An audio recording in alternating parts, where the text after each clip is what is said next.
Trump Watch, Wednesday, December 14th, 2016. I want to do something tonight I don't often do. Give credit to one of my sources, one of the people who gives me the benefit of their thinking, even when I'm not smart enough to accept it.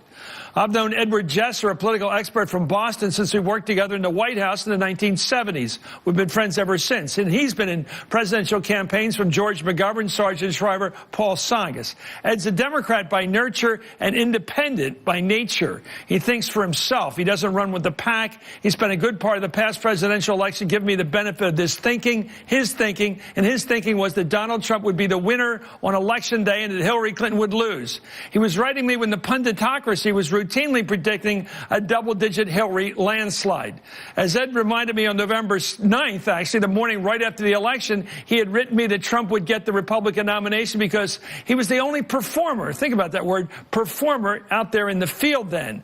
On St. Patrick's Day, he emailed me this: "We are awash in Donald Trump. He may be the best political operative of the modern era, to say nothing of his role as a candidate, an astonishing mix of Lee Atwater and Bill Clinton. Yet, he is only beginning to be treated by the political cognoscenti as someone of consequence." Well, looking back, let's face it, Ed Jesser was right back then. Who else was even in Trump's league during the Republican primaries? On August 21st, Ed emailed me that Hillary Clinton, quote, "has little improvement room. Her image, her being is pretty much set in stone in the people's minds. Not much is good for her outside the area of her supporters." Trump, on the other hand, is no longer a tabula rasa, but his political raison d'etre is still quite malleable. He will improve among gays, minorities of color, and gender. They'll still hammer him, but not with the percentage or turnout she is expecting today. For Hillary's gang, it will be much like the French generals defending the Maginot Line.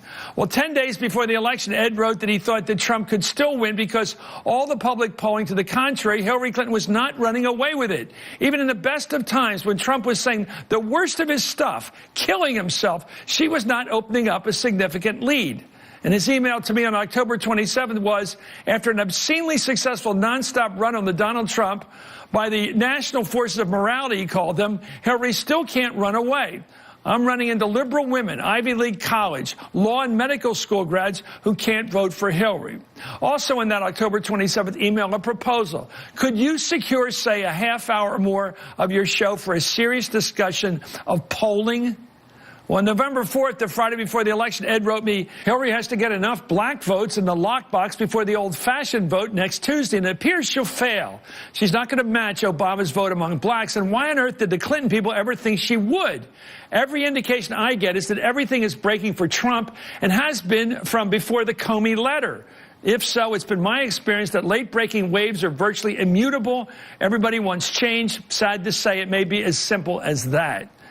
So with Christmas coming close, I want to say my thanks to Ed Jesser, my forever friend, for keeping me at least an email distance of rough reality, tough reality. Merry Christmas, Ed and Connie.